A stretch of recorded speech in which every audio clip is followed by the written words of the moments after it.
Welcome to the build for the fastest marathon of my life.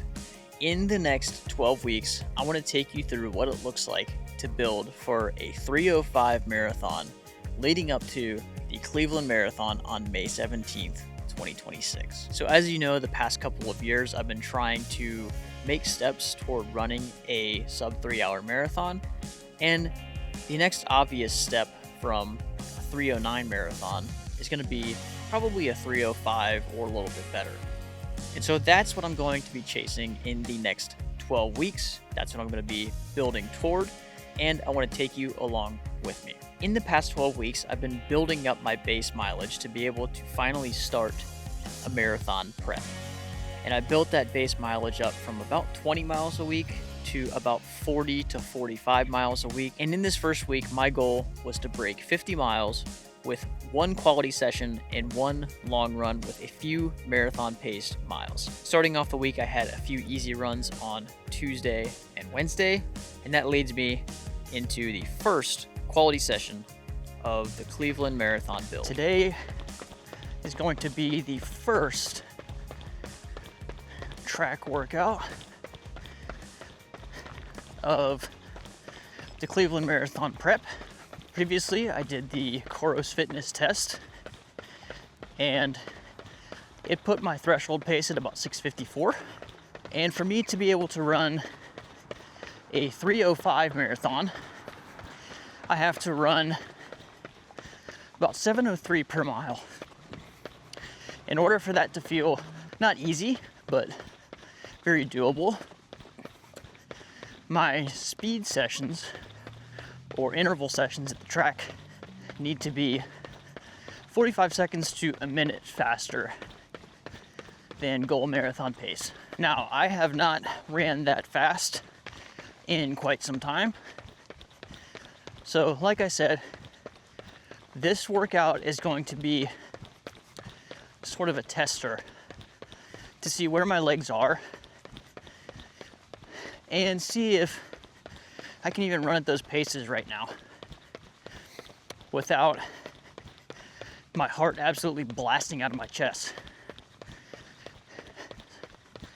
Spirit of trying to make documenting this prep as frictionless as possible, I have the DJI Mic Mini with a little Afro dude on there, and today I'm just recording on the action camera with an ND filter. Hopefully it looks good. But the plan is to really, in this prep, focus a lot more on the running, because that's the entire point. I want to try to make this stuff as high quality as possible and bring you along. But the reality is just with one person trying to do things at a high level on both sides, it's just not possible. Something has to give. So today's workout is going to be 10 times 800 meters. And this time I'm trying something different. Instead of doing jogging, rest, recovery in between each rep, I'm gonna do full standing rest or walking rest. Just like running itself, when you have the easy miles, you take the easy miles easy, and then you do the hard days hard. I want to, inside this workout, do the hard parts hard, give them my all, and then when I'm supposed to rest, actually rest, get my heart rate down to under like 130 or 120 or something, really let it come back down. And then each time I have to do a hard rep, just surge back into it and give it my all.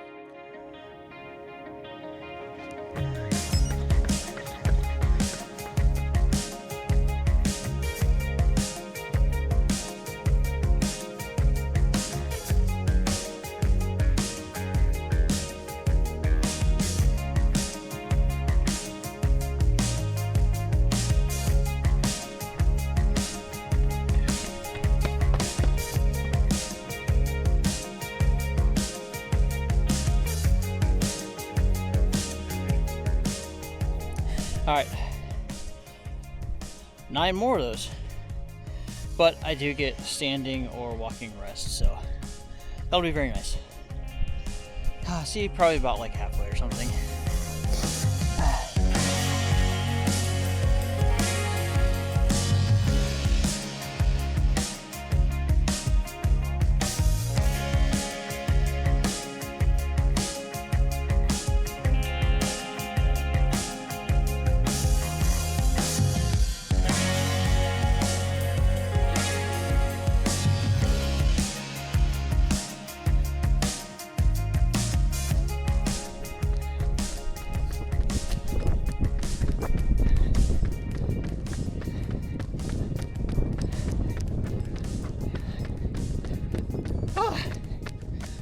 There it is. That's 10 800s at 620-ish pace. I never quite understood the point of a warm down. Just like in engineering, when you heat treat steel, you want to bring it up to a certain temperature and then rapidly cool it to make it harder. But if you do that, it becomes very fragile. And so if you then stick it back in heat at a lower temperature for a longer time, warm it up slowly, cool it down slowly, then you will what's called tempering it. And so it'll be hard and it'll be strong. So that's what I'm essentially doing right now, is I'm making my top end sharper, but then I'm, instead of just quenching it and then possibly getting injured, I'm bringing my heart rate back up slowly, keeping it elevated for a while and bringing it back down. And so I'm becoming faster, harder, and stronger. Daft Punk.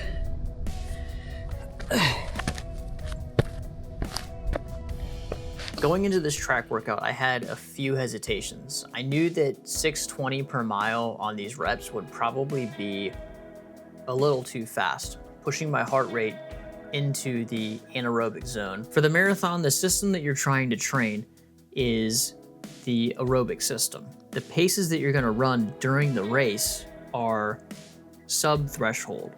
So a lot of threshold training is important in marathon training to be able to hold the sub-threshold paces for hours and hours and hours.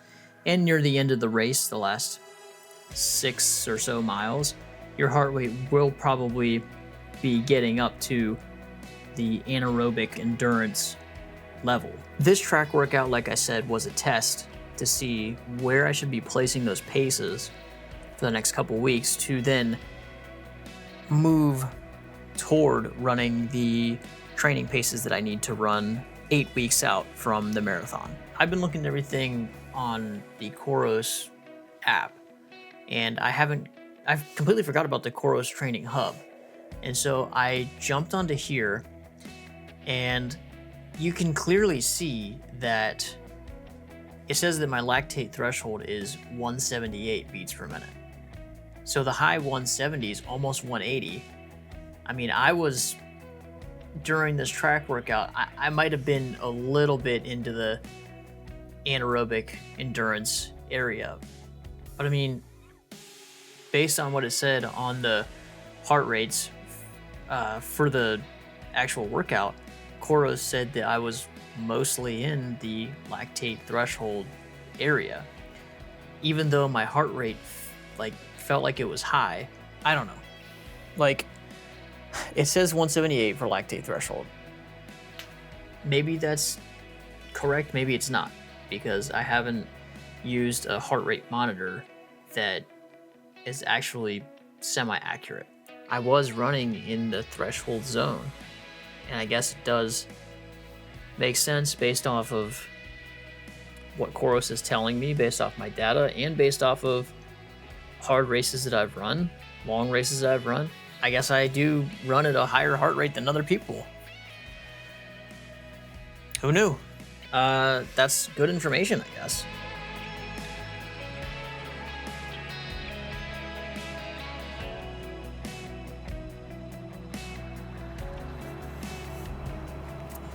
Brought the small camera to be conspicuous. I hope I look very conspicuous. I mean, inconspicuous. I think the exposure's a little dark, whatever. So last weekend, I ran and didn't have any gels on my long run, so I had to make a trip to the DSG to grab some BPN Go gels. That was dumb. Was that good? Was that good? Are you still recording me?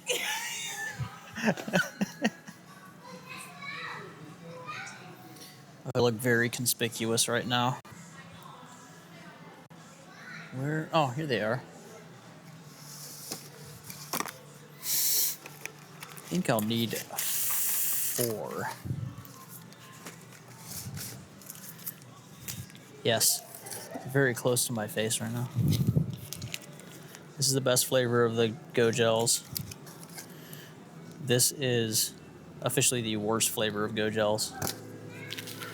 1, 2, 3, What makes it official? 4. I said so. You're not even pointing in my face. Okay. Oh. Stop it. I'm trying to YouTube right now.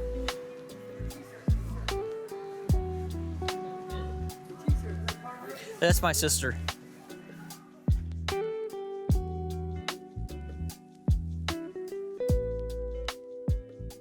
These are what my shoes looked like at the beginning of their life. And now they've suffered through an entire winter of Ohio winter training. So they're all beat up and disgusting looking. We gotta start recovering. We'll start the baseball and we'll work our way. So I'm trying on the Adidas Evo SL woven. Apparently they have a longer tongue. If you look, the shoe brand or the shoe area upper is different. It's a little bit longer. I don't know. It's still really short though. How does Adidas go from this to this? Like, be somewhere in between, please.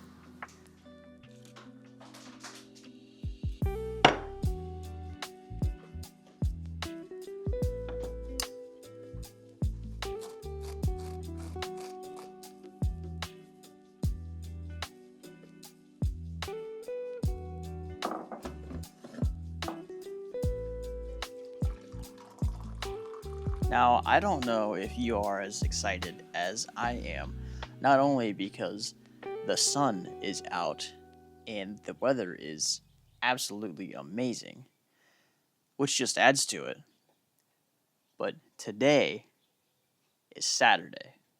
And you know what Saturdays are for? That's right, Saturdays are for long runs. And to fuel for those long runs, I want to take you through what I'm eating to run 15 or 16 miles today. Now, first off, coffee. Coffee is imperative. It is a must, mandatory.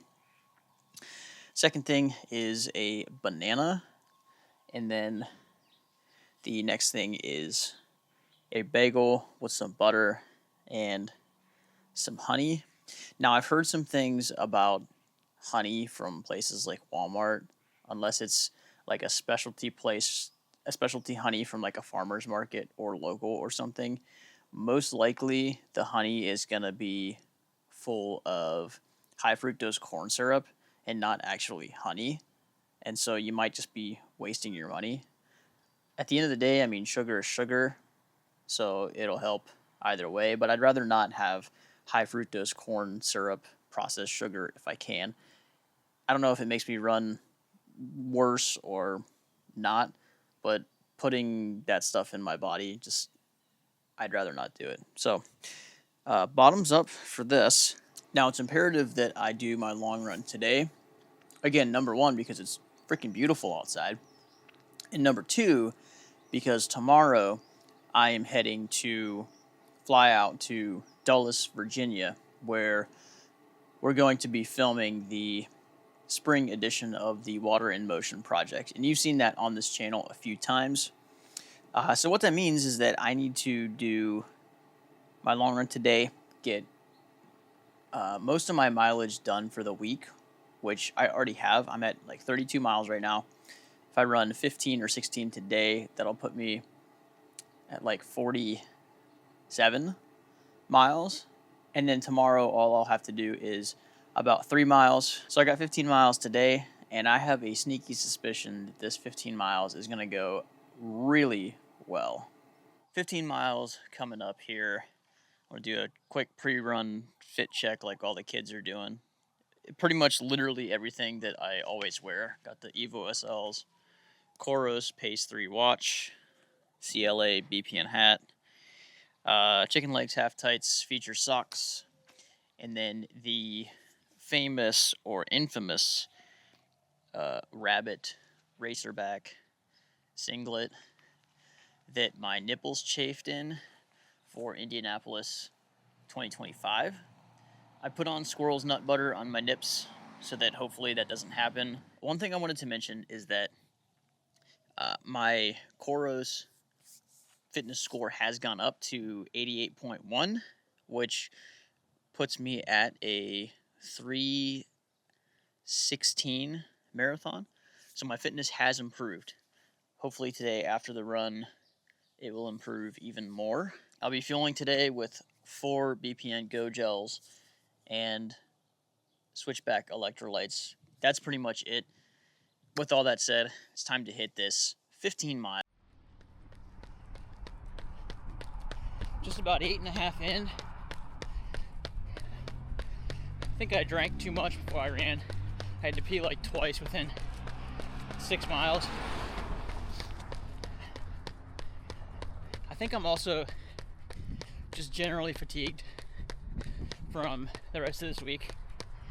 I think I haven't recovered as much as I needed to from the track run. So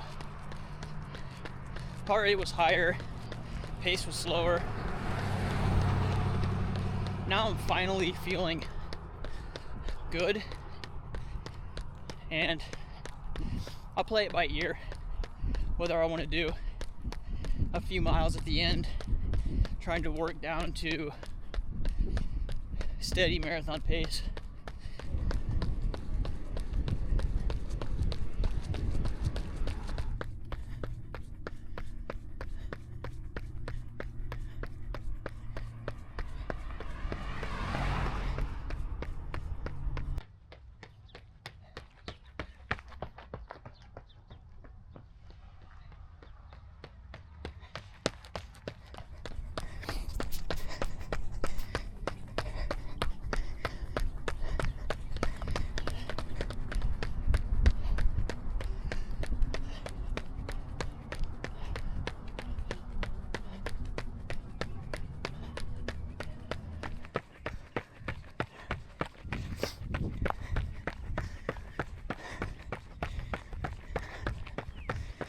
All right, that was 1 at marathon pace, just a little bit faster.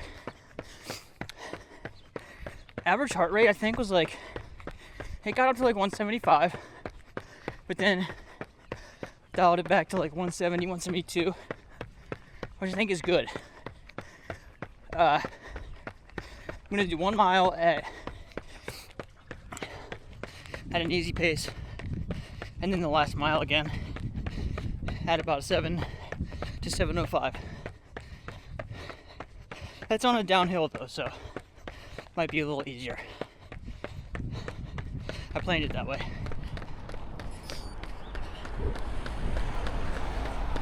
Last mile, fast mile.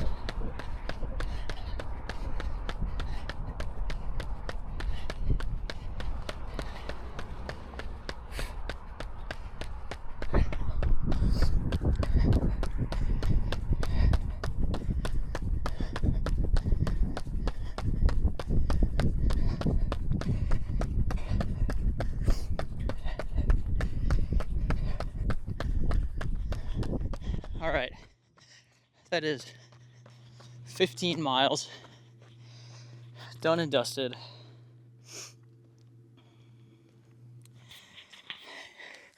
The last mile 13 I ran marathon pace, mile 15 I ran marathon pace, and then had a little bit to go from where I hit 15 and stopped at the end of the street, which my dad and I call the finish line. Which is also good. I thought about that. It's good to practice that because in races, half marathons, marathons, you're never running the race distance. You're always running a little bit further because you bob and weave and stuff. And even the best of the best, if they exactly hit the tangent, they're still running a little bit over. So to go over the run, it was 15.06 miles in 2 hours, 5 minutes and 27 seconds with an average pace of 8:20, and 2 miles, mile 13 and 15 at around a 7 to 7:05 pace. Mile 15 was downhill, so it felt a little bit easier, but I also think that's how marathon pace should feel. Like hard-ish, and specifically when you get to the later miles, yes, it should feel a lot harder. You're redlining. But during the first like 15 to 20, it should feel uncomfortably or comfortably uncomfortable, I guess is the right terminology. So I did stop a few times to go to the bathroom, had to stop back at home to get some more water and grab the DJI camera. But overall, very good run. It's weird because when you go out on long runs, especially if you're by yourself, sometimes you'll go through phases where it's like you start out, and today, like today, for example, I started out and I was excited, but within the first mile, I knew it was going to be pretty rough. It wasn't going to feel great. And it didn't really feel easy. My heart rate was elevated. My pace was slow until about mile 6.5 or 7. Then once I hit 7, I started to feel good for a while. And then I started to fade. And then I took a gel, and about 10 minutes later, started to feel better. But then I was getting to the point where I was about to start running the fast miles, and the original plan was to do 3 at the end at marathon pace. And what I struggle with this a lot, and I think a lot of people struggle with this. Actually, I want to share this clip with you because I wasn't going to include it in the video, but I think it's important. So I'm coming up on mile 12, and I don't know if I'm going to run faster miles at the end of this. This is a build week. I'm aiming for 50 this week, so I think these last miles might be easy. Instead of me just doing the thing and failing at the thing, I've gotten into a habit of thinking of all the reasons why I can't or why I won't be able to before I even try to do the thing. Like, I'm 12 weeks out from the Cleveland Marathon. If I can't run marathon pace for a few miles, but I went out and I tried, that's fine. Like, I'll build into it. But instead, for a split second, I just said, the workout I think was hard on Thursday, and I'm still fatigued from it and whatever, and it's all up here. It's all up here. I mean, you can see the split times. I actually did the thing, and it wasn't as hard as I thought it was going to be. It was actually a lot better than I thought it was going to be. So that's kind of what I want to leave off with on this long run. I think a lot of the time we forget that being bored is a good thing. We live in an age where everyone tells you to hustle and grind, and while these things aren't inherently wrong, I think we forget what's most important: consistency.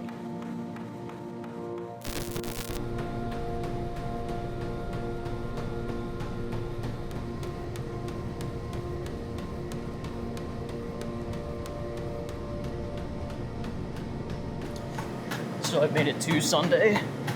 It is about 7:30 p.m. Pretty much all set up with the water in motion filming. Barely eaten anything today. I'm dehydrated, and that's how it goes sometimes. Been up since like 6, which isn't super early, but without eating all day, it's not great. Just got 3 really easy miles, keeping the heart rate low. This will be the first week of the build. I'll hit 50 miles, and that'll kind of be the baseline.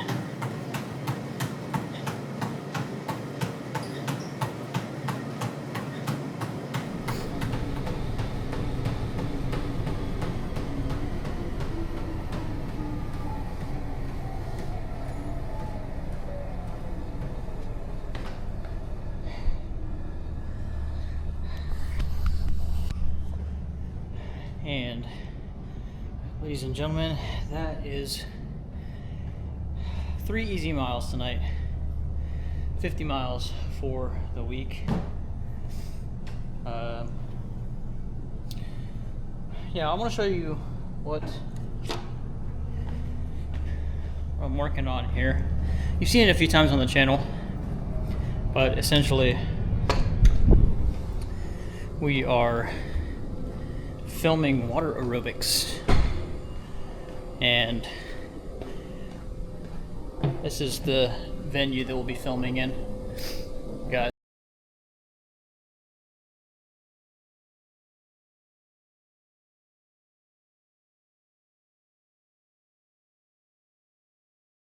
sweet hot tub that's right behind us. So that's unfortunate.